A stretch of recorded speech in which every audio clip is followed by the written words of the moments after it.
Vivimos en un mundo complejo, lleno de violencia y en apariencia sin esperanza. Aunque la complejidad y la violencia persistan, la esperanza existe. La Biblia nos enseña a alzar la voz por aquellos que no pueden hacerlo. Entonces, ¿por qué no levantar la voz del Señor por quienes sabemos que están sufriendo? Conversemos.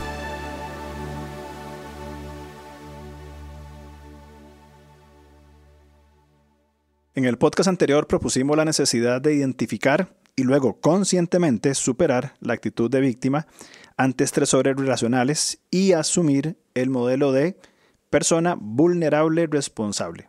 Es decir, sabernos vulnerables en nuestras fragilidades, pero a la vez responsables capacitados en Cristo, de intervenir en contra de la normalización del maltrato relacional, no solamente por nosotros, sino también levantando la voz por los que no lo tienen. Mi hermano, una vez más estamos juntos aquí hablando. Un gusto verte otra vez. ¿Qué nivel de introducción, mi hermano? A lo que venimos. Yo me quedé. Apaguémonos. Listo, ya está con esto. Seguimos entonces. Y me gustó tu énfasis cuando dijiste conscientemente superar la actitud de víctima. Conscientemente. Sí. Es una palabra muy importante. Pues muy bien, gracias al Señor y agradecido por esta semana para continuar con este llamado a la esperanza que ya tenemos en Cristo. Exacto. Del triángulo de vida.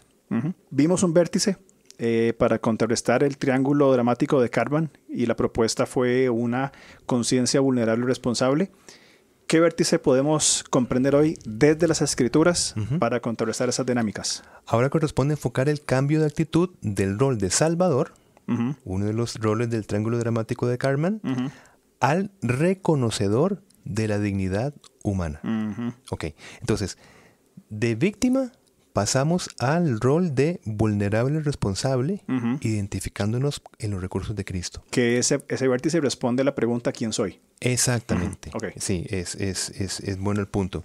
Y en este segundo rol vamos a responder a ¿con quién me relaciono?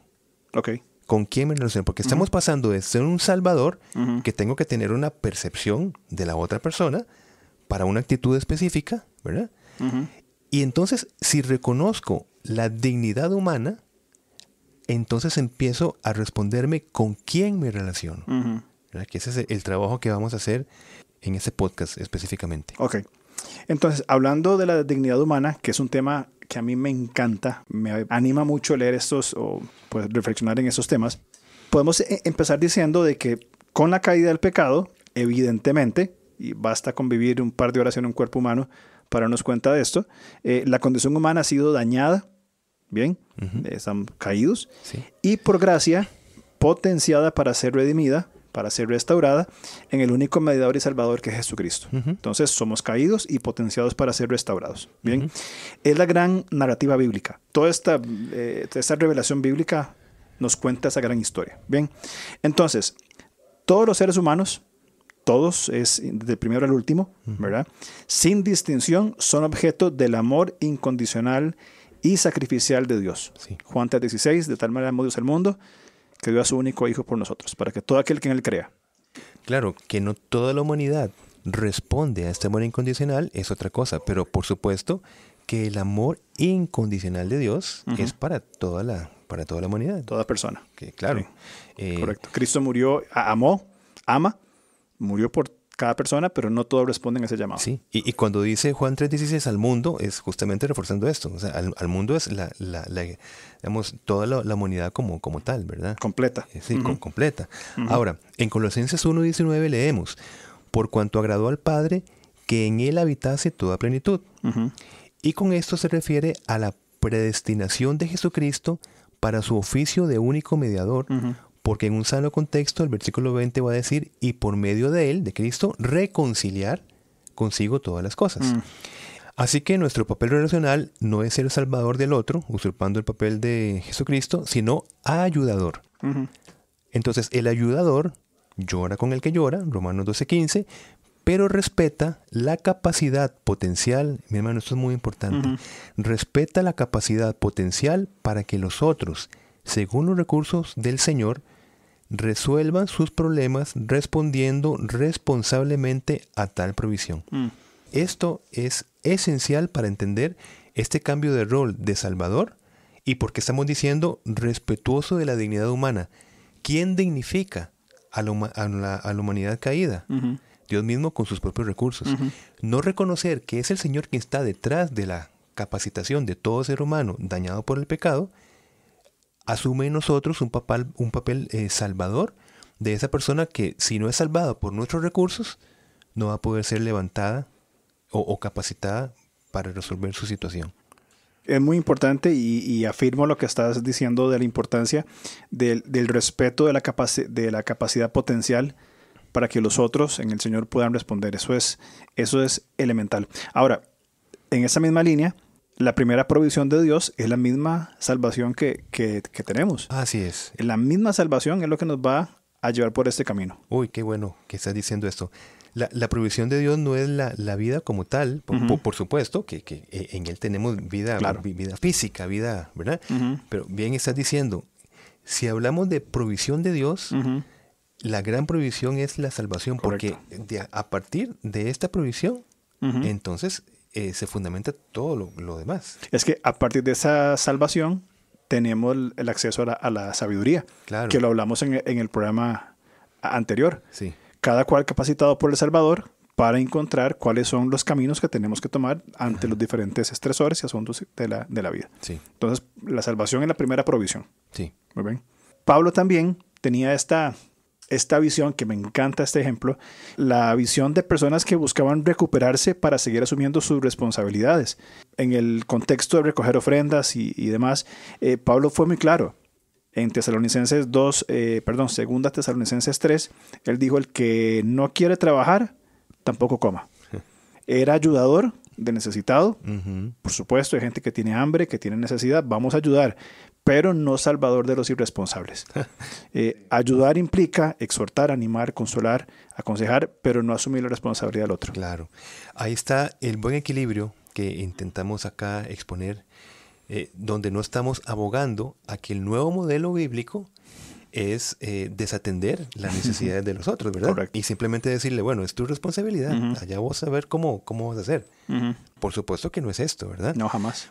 Lo que es decir, te acompaño. Exacto. Porque posiblemente te has desviado de tu misma autopercepción de saber qué recursos tenés en Cristo. Exactamente. ¿Verdad? Entonces yo te acompaño en ese proceso, uh-huh, dándote, como dice Santiago, si es necesario pan, uh-huh, te doy pan, uh-huh, algo material específico para procurarte esa recuperación y que sigas asumiendo otra vez en los recursos de Cristo, en una dependencia en sabiduría, lo necesario para que continúes caminando. uh-huh, Y que vuelvas a tomar ese rol y lo reproduzcas en otras personas. Correcto. Uh-huh. Es básicamente potenciar las habilidades que ya la persona tiene en Cristo, que tal vez no ha identificado y no sabe cómo trabajarlas. No es solucionar los problemas ni abandonarlo, que son extremos totalmente antibíblicos, sí, sino capacitar, potenciar, caminar con los recursos que la persona tiene. ¿Qué tiene? Esto. Okay, ¿qué necesita? Esto otro. Yo lo pongo y usted camine. Sí. De acuerdo. Por eso hemos dicho reconocedor de la dignidad humana. Uh-huh, exactamente. Así pasamos de asumir el papel de Salvador. Claro, porque cuando se le resuelve todo a una persona, podría haber un menosprecio a su dignidad humana, de incapacidad, de inoperancia, o al revés. Lo dejo abandonado, pues simplemente no me interesa, sí, y su dignidad humana pues queda en cualquier lugar, menos en el lugar que el Señor ha establecido como persona que es. Sí. ¿Y cuál dignidad? Otra vez, la dignidad que Dios en su sola majestad y gracia ha decidido, a pesar de que toda la humanidad está dañada, uh-huh, todo ser humano potencialmente uh-huh, está llamado a ser restaurado y enriquecido en Cristo. Ajá. Por eso es que esa es la línea que hablamos de dignidad humana. Exactamente. La dignidad que Dios mismo uh-huh, ha colocado en la humanidad aún caída, uh-huh, pero que conserva ese propósito, claro, creacional de hacer corona de la creación. Uh-huh, uh-huh. Totalmente de acuerdo. Y aún más, si vamos a Gálatas capítulo 6, versículo 2, creo que refuerza lo que estamos hablando. El texto dice: sobrellevad los unos las cargas de los otros y cumplida así la ley de Cristo. El sustantivo aquí, cargas, que es la palabra varos, se refiere a extender la mano para ayudar a otro a fin que él pueda vencer su debilidad. Está clarísimo, ¿ven? Mi hermano. Más claro, ¿verdad? imposible, que de hecho es, o se puede entender como una carga que alguien no puede llevar solo. Y cuando leo esto siempre me acuerdo cuando veo a una persona en la calle empujando su carro, esa persona sola no puede. Sí. No le vamos a decir, resuelva, ve a ver qué hace. Exacto. No, varios le ayudan para que lleve su carga.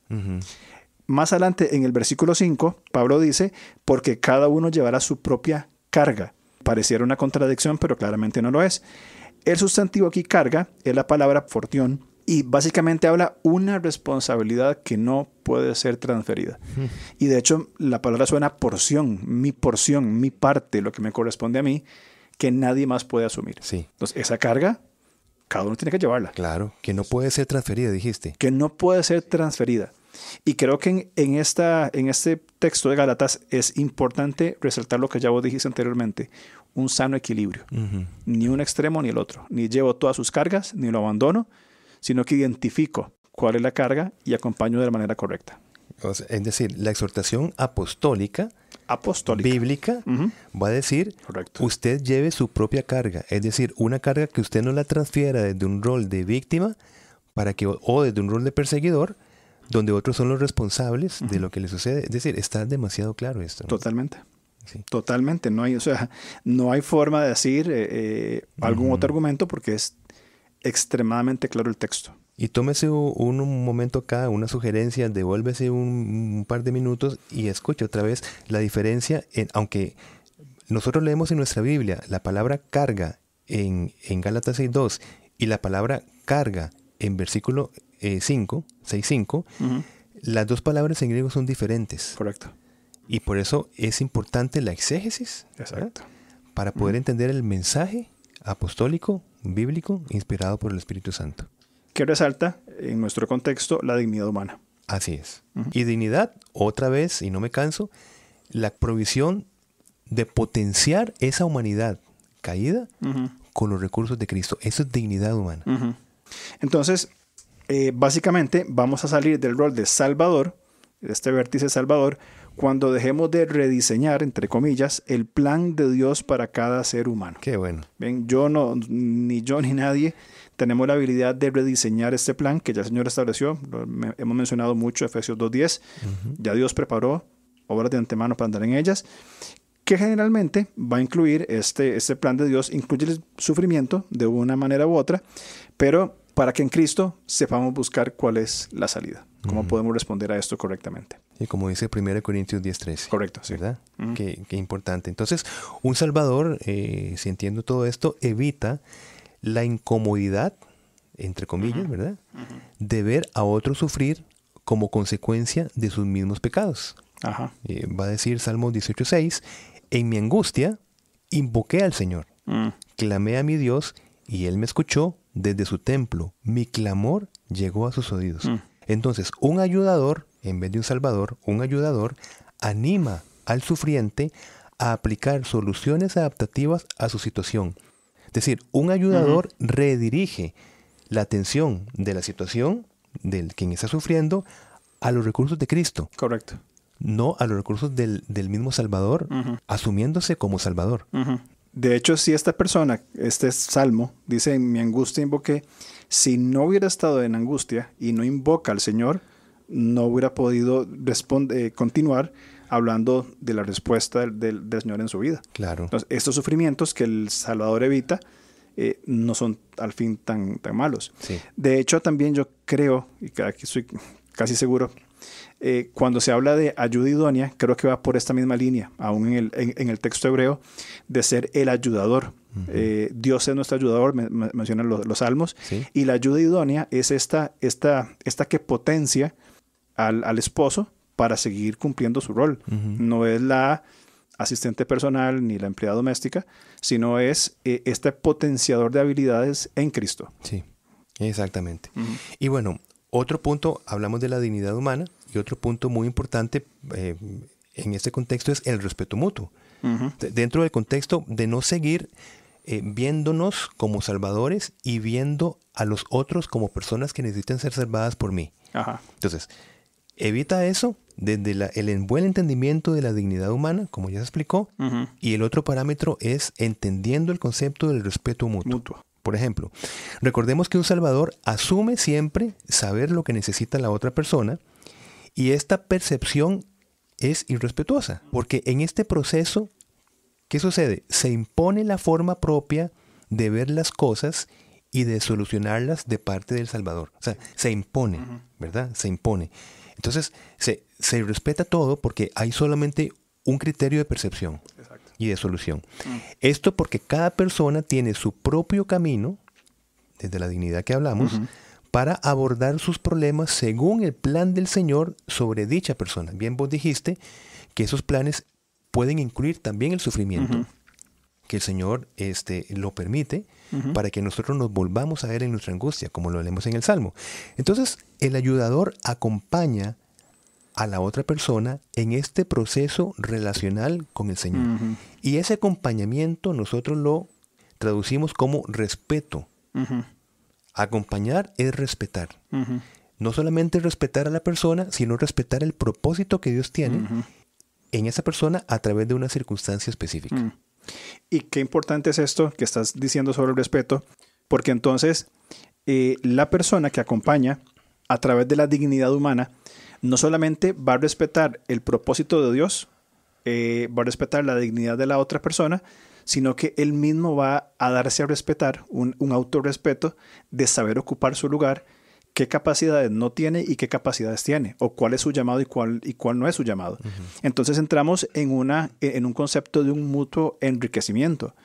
La persona que está ahí pues tiene la habilidad de decir, sé lo que puedo y lo que no puedo hacer, sé lo que esta persona tiene que asumir y lo que no debe asumir, sé que Dios es todopoderoso, ¿cuál es mi rol entonces? ¿Cómo puedo yo permitir o potenciar la edificación de esta persona?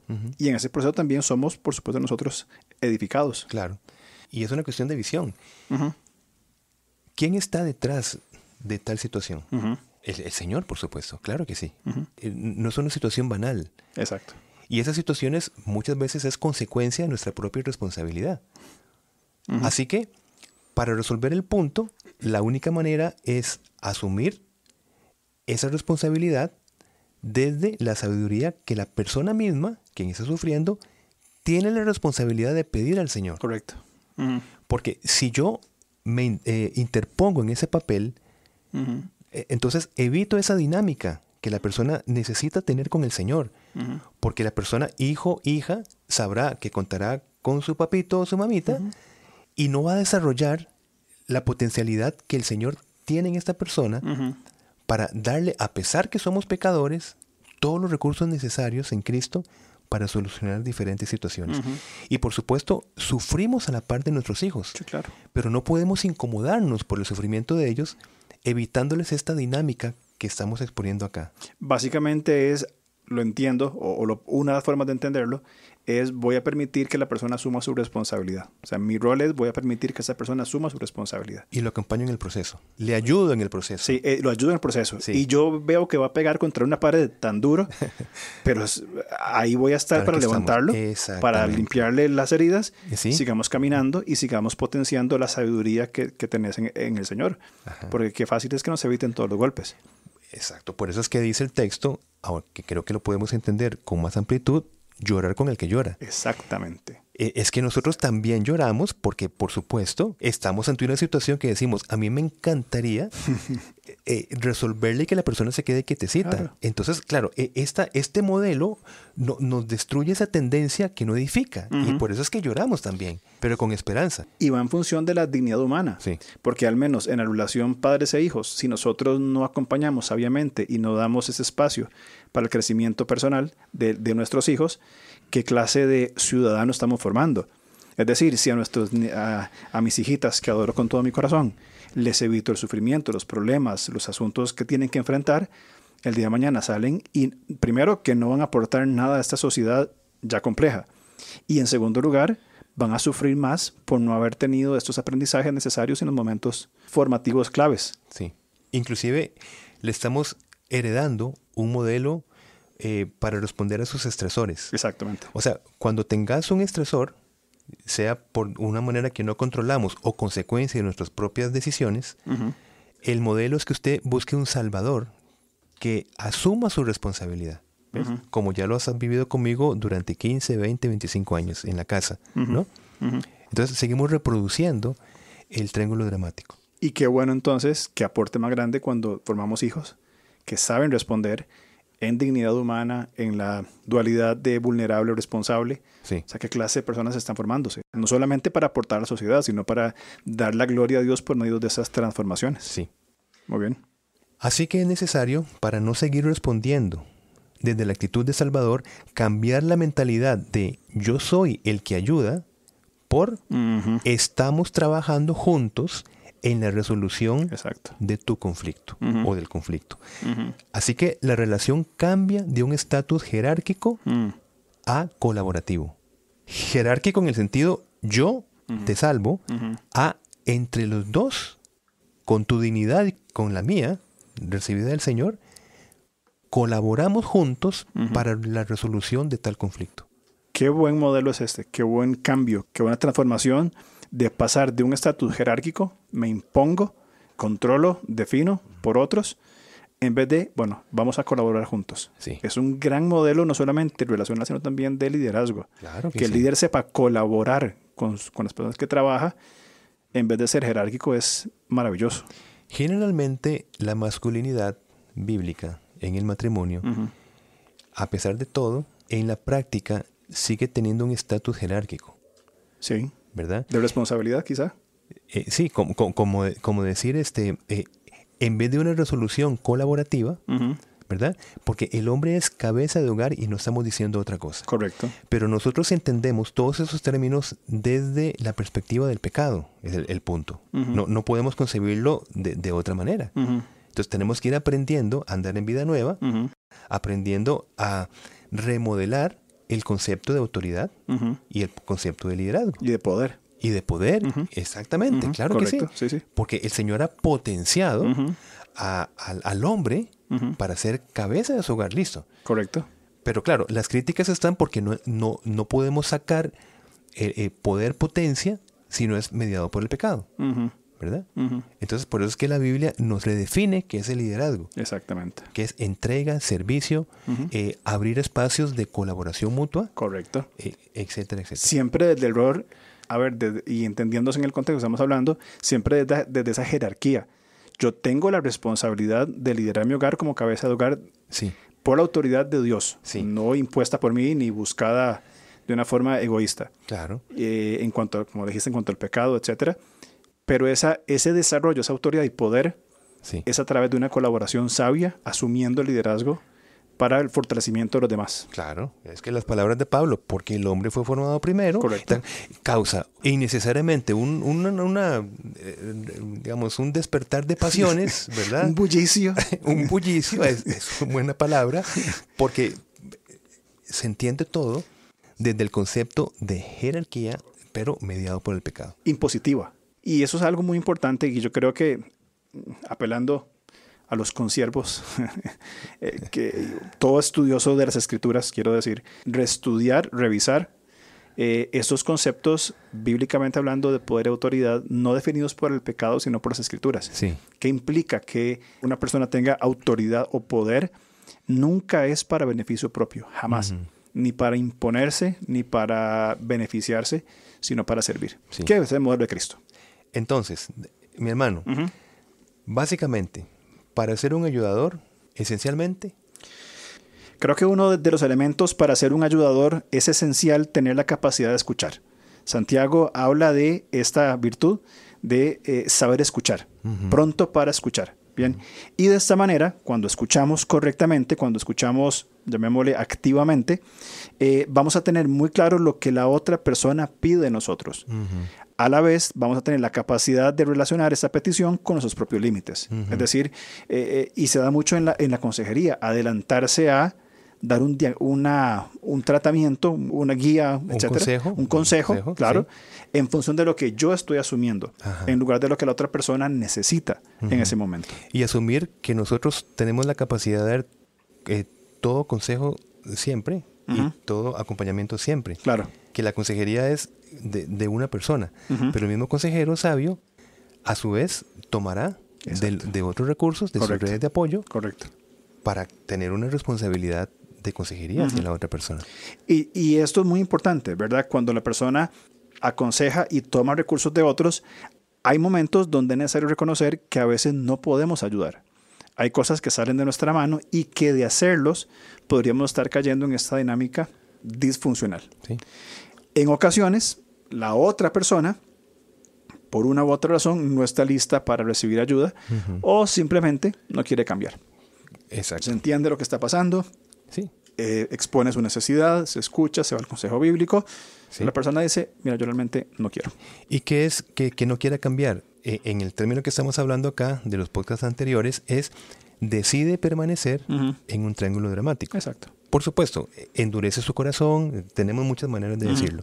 Pero, por ejemplo, un rol de perseguidor, no quiero cambiar porque mientras las otras personas no cambien, porque son los responsables de mi situación, entonces yo no tengo por qué cambiar. Me mantengo ahí hasta que todos cambien. Correcto. Okay. Entonces, al escuchar, no anticipamos el consejo, sino que ayudamos preguntando más acerca del problema. Exacto. Estamos estimulando a la otra persona a la reflexión y a llegar por sí mismo en los recursos que ya tiene en Cristo. O sea, cuando por sí mismo no estamos hablando de humanismo ni capacidad humana. Estamos hablando de una capacidad que Dios ha permitido, pero una capacidad para responder a sus riquezas y a sus recursos. Ahí sí. ¿Verdad? Totalmente de acuerdo. Entonces, por economía de palabras decimos por sí mismo, ¿no? Entonces, por sí mismo a reconocer su aporte al conflicto y buscar alternativas desde los recursos de nuestro Señor. Correcto. La persona va a ser consciente entonces de cuál es el asunto que debe tratar. Así es. Muy bien. Entonces, hablamos de dignidad humana y responde a la pregunta, ¿con quién me relaciono? Sí. Y ahí vamos a entender cuál es el procedimiento, creo que es cuál es el concepto para poder abandonar estas dinámicas disfuncionales del triángulo dramático. Y el respeto mutuo, no anticipar una necesidad, no asumir que la otra persona no puede, y respetándolo con imponer nuestro criterio sin la apertura de una creación conjunta. Por eso es que dijimos, en vez de algo jerárquico, es algo colaborativo, ¿verdad? Correcto. Entonces, eso es respetar el sistema relacional, por decirlo de alguna manera. De acuerdo. El que Dios ha colocado. Y que funciona. Y que funciona. De acuerdo. Así es. Nos queda un último vértice de este triángulo de la vida, propuesta que extraemos desde las Escrituras, no es invento humano, para revertir o para tratar esta dinámica disfuncional del triángulo dramático de Karman. Y nos queda uno más. Lo hablamos la próxima semana. Sí, si Dios lo permite, claro que sí. Entonces, próxima semana hablamos del tercer vértice. Tercer vértice. Muy bien. Nos vemos entonces. Nos vemos, chao. Gracias por escucharnos. Estamos listos para seguir conversando a través de nuestras redes sociales. En Instagram, búsquenos como @levantacr. En Facebook, como LevantaCR. O contáctenos al correo alonso@levantacr.org.